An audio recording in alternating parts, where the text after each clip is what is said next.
Microsoft এক্সেলে কিভাবে barcode তৈরি করতে হয় সেটা আজকে শিখবো। এখানে দেখুন কিছু আইডি নাম্বার দেওয়া রয়েছে এবং তার পাশে আমি বারকোড তৈরি করেছি। এই বারকোড কিভাবে তৈরি করতে হয় সেটা আজকে আমরা শিখবো। চলুন দেখা যাক। প্রথমে আমি এটা সিলেক্ট করে এটাকে ডিলিট করে দিলাম বারকোডটা। বারকোড ডিলিট করার পর এখানে আমি ফন্টটাকে চেঞ্জ করে দিলাম। চেঞ্জ করে দেওয়ার পর এখানে আমি সমান চিহ্ন দিলাম। সমান দেওয়ার পর শিফট টিপে ডবল ইনভার্টেড কমা, তারপরে দিলাম স্টার চিহ্ন, তারপর শিফট টিপে ডবল ইনভার্টেড কমা দিলাম, শিফট টিপে অ্যান্ড লিখলাম। অ্যান্ড দেওয়ার পর এই যে এই আইডিটা এটা ক্লিক করে সিলেক্ট করে নিলাম। সিলেক্ট করার পর আবার শিফট টিপে অ্যান্ড দিয়ে দিলাম।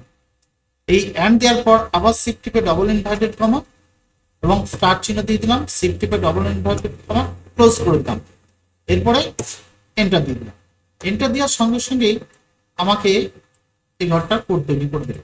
এরপরে এই যে ফিল হ্যান্ডেলটা আছে এটা যদি টেনে নামিয়ে দেন নিচে দিয়ে তাও হবে, আর যদি ডবল ক্লিক করে দেন তাহলে অটোমেটিক এই সিরিয়াল নাম্বারগুলো আমার এখানে চলে যাবে। এরপরে চলে আসবো আমরা হোম ট্যাবে। হোমে যাওয়ার পর আমরা এখানে ফন্টে আসবো।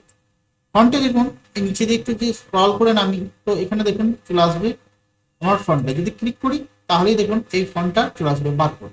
এই ফন্টটা যদি আপনার মাইক্রোসফট ওয়ার্ড বা এক্সেলে না থাকে তাহলে গুগল থেকে যে এই যে কোড নাম্বারটা আছে C39HR P24DHTT এটাকে ডাউনলোড করে নিতে হবে এবং ইনস্টল করে নিতে হবে। করে নিলেই আমাদের এই বারকোডের যে ফন্ট সেই ফন্টটা চলে আসবে।